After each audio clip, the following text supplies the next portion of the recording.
Hello everyone. This is Dr. Song. Welcome to my YouTube video. I want to study the quantitative research method with you. So we started the last session with my syllabus, and this time we will enter the introduction, the week one.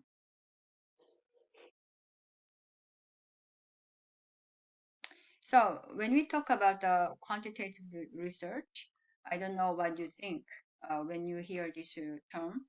But normally we have to think about from the what research is. So about the research, maybe you heard about that is the from the literature review when you read some theories or what is already existed as a publication, and then you want to proceed with another research to first confirm the theory or the contradict the theory or you add something new. But in general, in my experiences, many confirmation research were conducted, and then contradiction will be a bit more difficult, and then the something new to add something new is really the most difficult task. So you will be aware of, well, we have the three dimensions, and the confirmation of the theory that is most easy to conduct. And then when you conduct the quantitative research, if you need, and you will follow this structure. So the abstract, introduction, literature, and the methodology, result, discussion, and the references. In fact, this structure is applied to any research. So you will use this structure. So to know the what is already known and the what is the not a prediction, but it will be more like testing the relationship. That will be maybe more accurate. And then here you can see the components of the research approach. First, we need the like a basic philosophical worldviews of the researcher, and then the what method you use, and then how you design. So, for instance, somebody has a very practical philosophical view.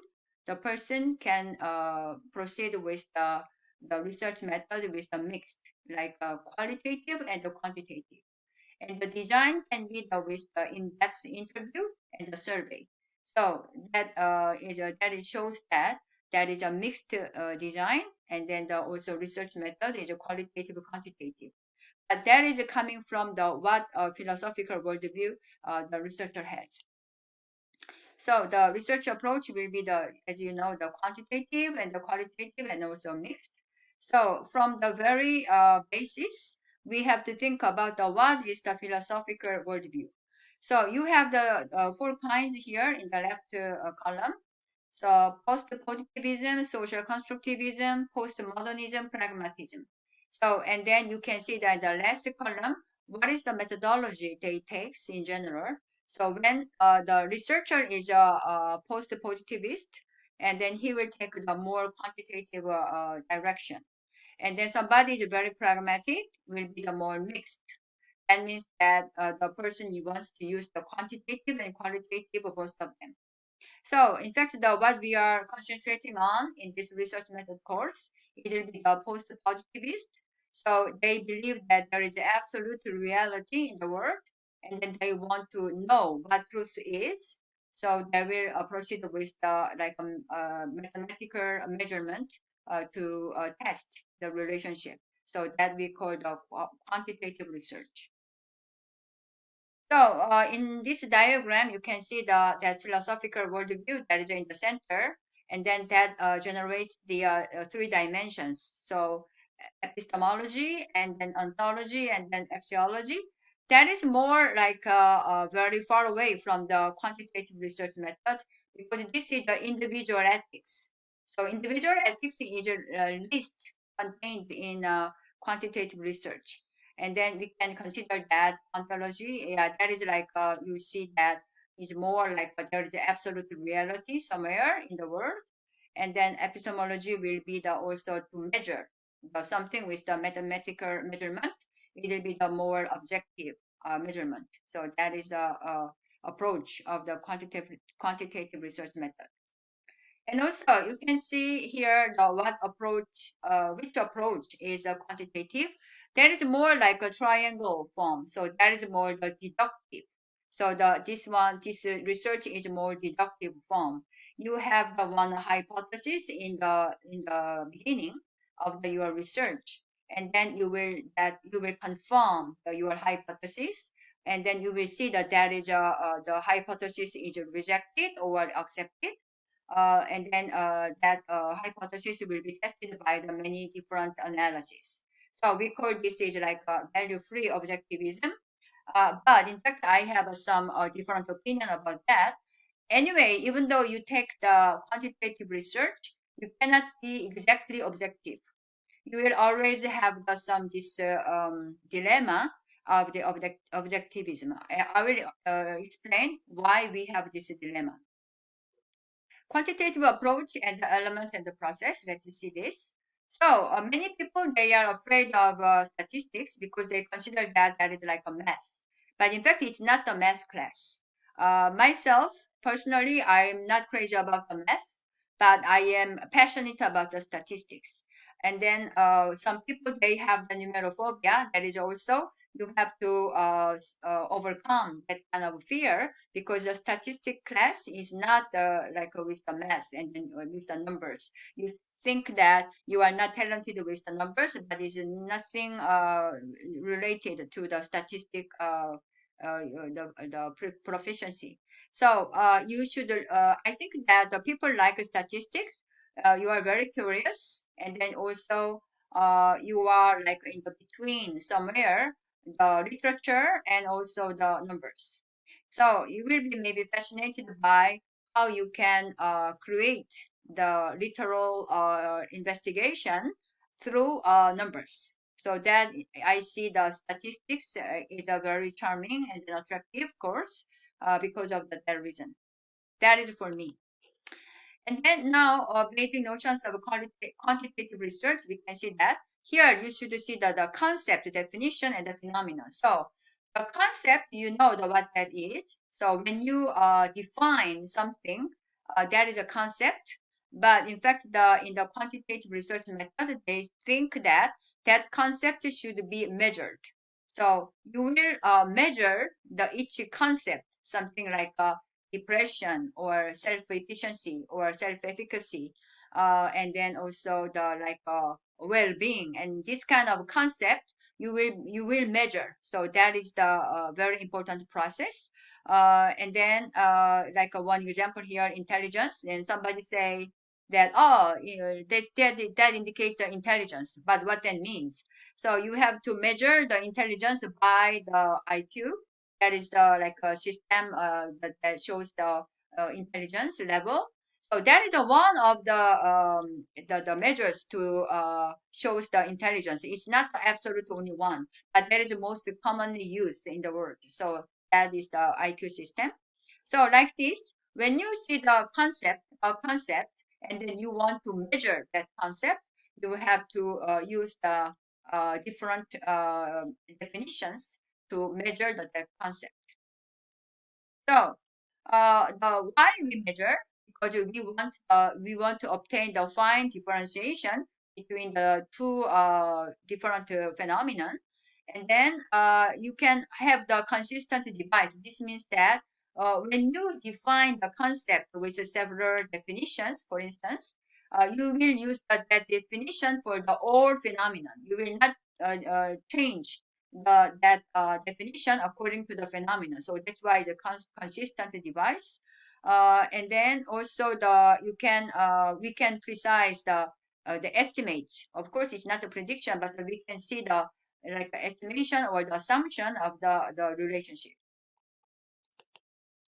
So, how you will measure? You will need the like two kinds of a very big branch. Is that first one is like a desktop research, so documents. You need the media, and then the images, and then the word also, like books and etc. The article, for instance. So you will use those desktop documents. You can measure, but this has advantage. You can obtain the concrete analysis, and then it will be the no bias because that is written by someone else, and then you just extract the what you want to find. But also disadvantage is a subjective perception. So this is what I was referring before. We cannot avoid from exactly the objectivist opinion, because anyway, when you translate or when you pick up the one expression, even though that is written in the same word, but the still is very subjective. So we have to be aware that uh, absolute objectivism that doesn't exist in any research. Maybe in the quantitative research, we will decrease that, but still we are limited to that. And then another criteria of the how to measure is a survey. So that you are already accustomed to those things. So construct the questions, and then you distribute that survey questions to the people like randomly, and then they will answer according to what they think.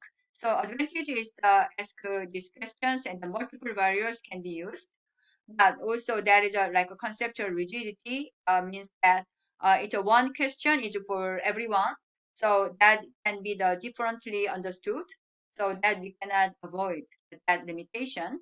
And also sometimes though we even though we have the significant result with the correlation test, but that is not the causation.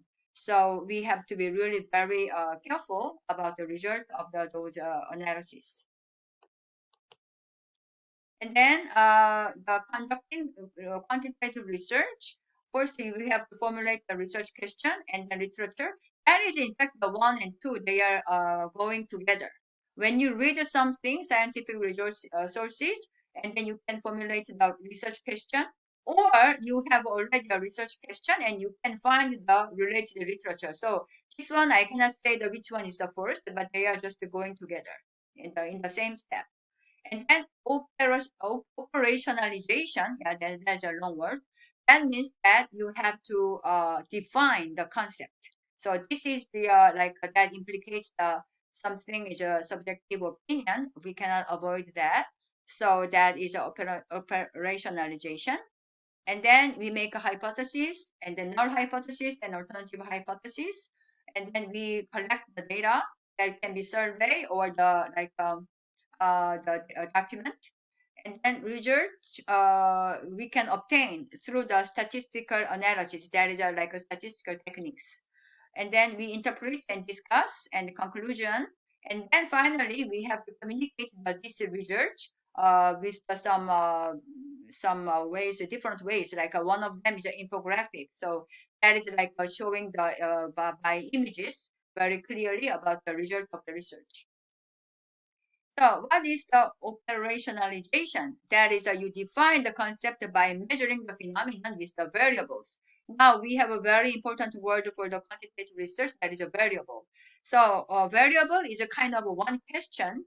You ask a question to know the different answers from people. That is a variable. So, it's like, what is your age? And what is your education level, etc. That each question is a variable, and that allows us to know the answers of the participants. So about these research questions, we can find it on a lot of variables, but the scale variables are interesting and that is necessary because this shows that complex concepts how they can be defined.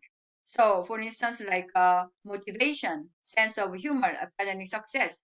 These words are very abstract. How you will define that is only one question. No, they need a lot of questions to define those concepts. So, in that case, we use the very much use the Likert scale. So the 1 and then 5, or sometimes like 10, the participants will answer according to what they understood from that concept. So that is very much used, the Likert scale from the 1 and 5. And then research methods can be the survey, and that is most widely used, but also we can have desktop document research also. So this is the how you conduct the quantitative research from the theory, and that is what I already explained in the another slide, so you can read that. And then we have some more slides, but I think that I can stop here. We don't have much time, about the 15 minutes.